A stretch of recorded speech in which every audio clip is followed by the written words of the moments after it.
اعوذ باللہ من الشیطان الرجیم، بسم اللہ الرحمن الرحیم۔ حکیم میاں احسن آپ کی خدمت میں حاضر ہے۔ سر کی بیماریوں میں ایک بیماری ہوتی ہے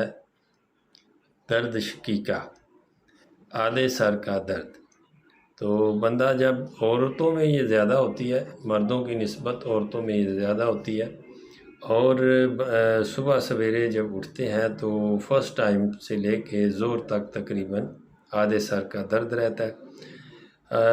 جدید میڈیکل جو ایلوپیتھک ہے اس میں طریقہ علاج میں کوئی حرج نہیں ہے، لیکن مسکنات سے علاج کر کے عارضی طور پہ ریلیف دیا جاتا ہے اور بندے کو مستقل طور پہ دوائیوں پہ لگا دیا جاتا ہے کہ آپ کو آدھے سر کا درد ہے، آپ نے ساری عمر یہ گولی کھانی ہے۔ جبکہ طب یونانی میں اس کا چند دن اگر علاج کیا جائے تو اللہ کے فضل و کرم سے یہ بالکل ٹھیک ہو جاتا ہے۔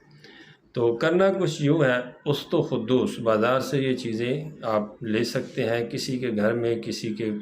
پڑوس میں، محلے میں، گاؤں میں کوئی بھی مریض ہو تو آپ اس کو یہ دے سکتے ہیں۔ است و خدوس 4 ماشا،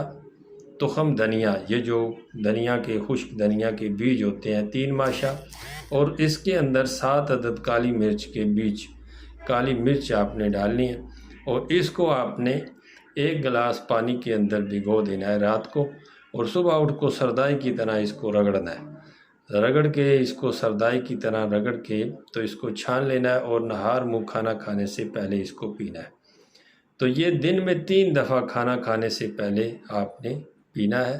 اور تقریباً یہ 2 سے 3 ہفتے پراپر اس کے استعمال سے مکمل طور پہ درد شقیقہ جو ہے، آدھے سر کا جو درد ہے، اس سے اللہ کے فضل و کرم سے نجات حاصل ہوگی، اور یہ دماغی طور پہ بندے کو طاقتور کرتا ہے، بندے کے دماغی امراض، سر کے امراض کو ٹھیک کرتا ہے، نزلہ زکام جو خار کی وجہ سے ہو، گرمی کی وجہ سے ہو، کیڑے کا مسئلہ ہو، اس کو بھی یہ نسخہ ٹھیک کرتا ہے۔ بہت شکریہ۔